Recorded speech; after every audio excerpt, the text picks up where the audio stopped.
नमस्कार, म नरेन्द्र पाण्डे। आज फेरि पनि अर्को भिडियो कक्षामा तपाईँलाई हार्दिक स्वागत छ। आज हामीले कोरियन भाषामा अभिवादन कसरी गर्ने भन्ने विषयमा छलफल गर्नेछौँ। कोरियामा अभिवादनलाई एकदमै महत्त्वपूर्ण रूपमा हेरिने गर्दछ।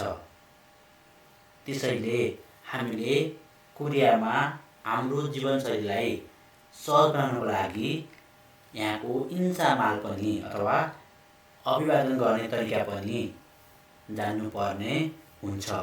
यो परीक्षाको हिसाबले पनि एकदमै महत्त्वपूर्ण रहेको छ भने हाम्रो यो कोरियामा जीवनयापन गर्नको लागि पनि एकदमै महत्त्वपूर्ण रहेको छ। हामी इन्सामाल भनेको के भनेरौँ?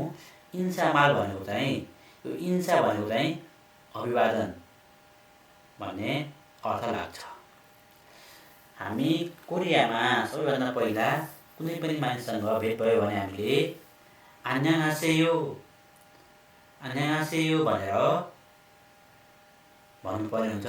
त्यो 안녕하세요 भनेको चाहिँ नमस्कार भनेको हो। 안녕하세요 भनेर भन्नुपर्ने हुन्छ।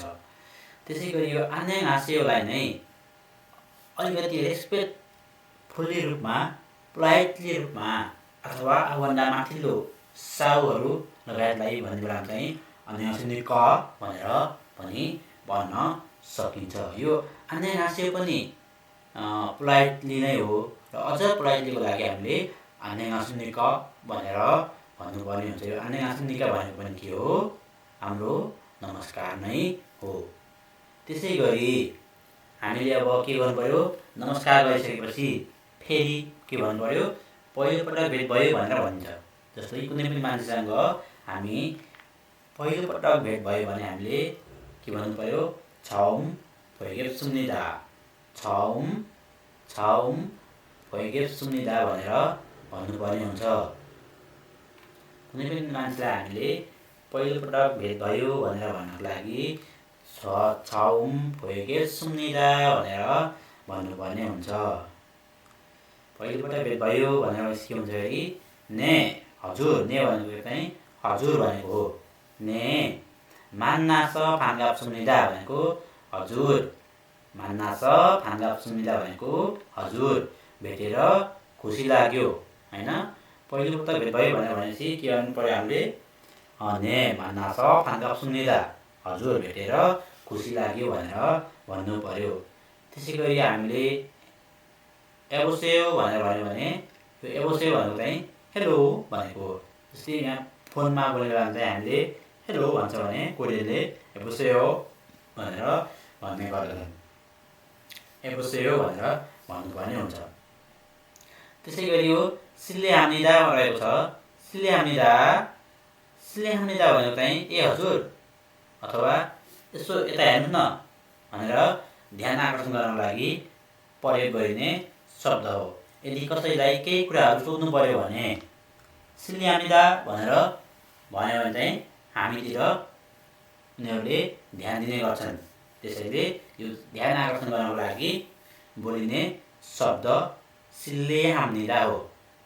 त्यसै गरी यो अर्को रहेको छ ने भनेको चाहिँ हजुर भनेर भनेको हो। ने भनेको हजुर। त्यसै गरी यो ए भनिन्छ, यो ए पनि के हो? हजुर नै हो। ए भनेको पनि हजुर हो। त्यसै गरी 어서오세요 भन्ने शब्द रहेको छ। 어서오세요 भनेको चाहिँ स्वागत, तपाईँलाई स्वागत छ भन्नको लागि हामीले चाहिँ 어서오세요 भन्ने शब्दको प्रयोग गरिन्छ। त्यसै गरी 천만에요 पनि भनिन्छ। त्यो पनि स्वागत भनेकै हो। 천만에요 भनेको पनि के हो? स्वागत। त्यसै गरी 미안합니다 भन्ने शब्द रहेको छ। मियानहामिदा भनेको चाहिँ माफ गर्नुहोस् भनेको। यो प्रायःजसो आफूभन्दा ठुलो मान्छेले साना मान्छेलाई भन्नको लागि मियानहामिदा अथवा मियानहे भनेर भन्ने गर्दछन्। मियानहामिदा भनेको चाहिँ माफ गर्नु भन्ने अर्थ लाग्छ। त्यसै गरी 죄송합니다 भन्ने छ। 죄송합니다 भनेको पनि माफ गर्नुहोस् भनेको अर्थ लाग्ने हुन्छ। यो छैसौँ भनेको चाहिँ आफूभन्दा ठुला मान्छेहरूसँग माफी माग्ने बेलामा अथवा सरी माग्ने बेलामा चाहिँ छैसौँ भनेर भन्नुपर्ने हुन्छ। त्यसै गरी अर्को छ ख्यानसानसुम्निदा भनेर रहेको छ। ख्यानसानसुम्निदा भनेको चाहिँ ठिकै छ, केही फरक पर्दैन भन्ने अर्थ लाग्छ। त्यसै गरी हामी कुनै पनि मान्छेलाई राम्रोसँग जानुहोस् भन्न पर्यो भने चाहिँ आन्याङी खासेयो भनेर भन्नुपर्ने हुन्छ।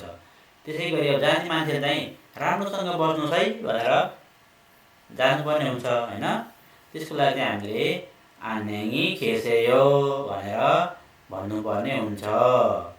आन्याङी खेसेयो भनेको राम्रोसँग बस्नुहोस्, आन्याङी खासेयो भनेको चाहिँ राम्रोसँग जानुहोस् भनेर भनेको हुन्छ। त्यसै गरी यहाँ अर्को रहेको छ जाने बेलामा फेरि के भन्नु पर्यो, फेरि भेटौँला भनेर भन्नु पर्यो होइन। त्यसको लागि चाहिँ तो मान्नायो भनेको चाहिँ फेरि भेटौँला भनेको अर्थ लाग्छ। तो भनेको चाहिँ फेरि भन्ने अर्थ लाग्छ भने मान्नायो भनेको चाहिँ के हो, भेटौँला। तो मान्नायो भनेको फेरि भेटौँला भनेर भनेको। त्यसै गरी नेइल मान्नायो भनेको चाहिँ भोलि भेटौँला भनेर भनेको। नेइल मान्नायो भनेको भोलि भेटौँला। त्यसै गरी गुड नाइट भन्नु पर्यो होइन। आन्याङी छुमुसेयो है। आन्याङी छुमुसेयो भनेको चाहिँ राम्रोसँग सुत्नुहोस् होइन कि गुड नाइट भनेको। त्यसै गरी अर्को रहेको छ खोमाप्सुम्निदा भनेको चाहिँ धन्यवाद। भनेको धन्यवाद। त्यसै गरी खाम्साम्निदा भन्छ। खाम्साम्निदा के हो, धन्यवाद नै हो। खाम्साम्निदा पनि धन्यवाद नै भन्ने अर्थ लाग्छ। त्यसै गरी छुक्खाम्निदा भनेको चाहिँ बधाई छ, कङ्ग्रेचुलेसन भनेको चाहिँ छुक्खाम्निदा भनेर भन्नुपर्ने हुन्छ। त्यसै गरी लामो समयपछि भेट भयो भन्नलाई चाहिँ हामीले ओरेमानिएयो भनेर भन्नुपर्ने हुन्छ। ओरेमानिएयो भनेर भन्नुपर्ने हुन्छ। हामीले यसलाई फेरि हेरौँ। आन्यासेयो भनेको चाहिँ नमस्कार। त्यसै गरी आन्यास्निका भने पनि नमस्कार पोलाइट भाषामा। त्यसै गरी छौँ भोइगेसुम्निदा भनेको चाहिँ पहिलोपटक भेट भयो।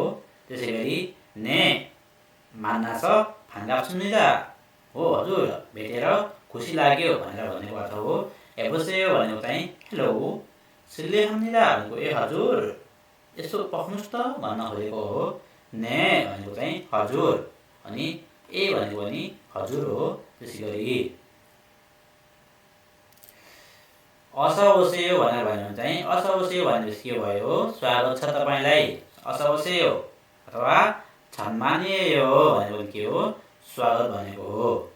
त्यसै गरी मियानहाम्निदा भनेको चाहिँ के भयो, माफ गर्नुहोस् भनेर भनेको भयो। त्यसै गरी छैसौँहाम्निदा पनि के हो, माफ गर्नुहोस् है। त्यसै गरी ख्यानसानसुम्निदा ठिकै छ नि त, के फरक पर्छ र भनेर ख्यानसानसुम्निदा भन्ने प्रयोग गरिन्छ। त्यसै गरी आन्याङी खासेयो